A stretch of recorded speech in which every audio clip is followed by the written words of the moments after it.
యేసుక్రీస్తుకు బాగా పరిచయం ఉన్న ఫ్యామిలీ మరియా, మార్తా, లాజరు. ఈ వీళ్ళ ముగ్గురు ఒక ఫ్యామిలీ మెంబర్స్. ఆళ్ళ ఇంటికి యేసుక్రీస్తు తరచుగా వెళ్తూ వస్తుండేవాడు బేతనియాలో.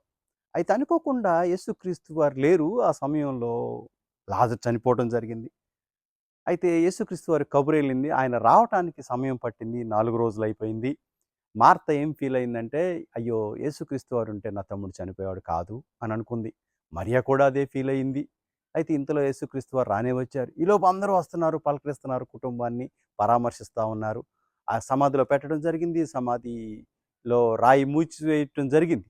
అప్పుడు యేసుక్రీస్తు వారు 4 రోజులకు వచ్చి ఆయన ఒక్క మాట చెప్తారు. ఈ రాయిని దొర్లించండి అని చెప్తారు. చెప్పిన వెంటనే అక్కడ మార్త ఏమంటదో తెలుసా? అయ్యా! చనిపోయి 4 రోజులయిపోయింది. ఇప్పుడు వాసన కొడుతున్నాడేమో అని అంటది. అరే! అప్పటి వరకు ఆయనుంటే బాగుండని ఆశపడ్డావు. ఆయనుంటే చనిపోయేవాడు కాదు అని ఆశపడ్డావు. ఆయనుంటే ఇలా జరిగేది కాదేమో అని ఆశపడ్డావు. కానీ ఎప్పుడైతే యేసుక్రీస్తు వారు రాయి దొర్లించండి అని అన్నారో, అప్పుడు అడ్డుపడుతున్నది ఎవరో కాదు, సొంత సహోదరి. అనుకోకుండా ఒక్కొక్కసారి మన ఆశీర్వాదాలు మనమే అడ్డుపడుతున్నామేమో! రాయి దొర్లించమనంటే వాసన నీ నీ స్వబుద్ధిని ఆధారం చేసుకున్నామేమో! ఒకసారి ఆలోచించేద్దామా మై డియర్?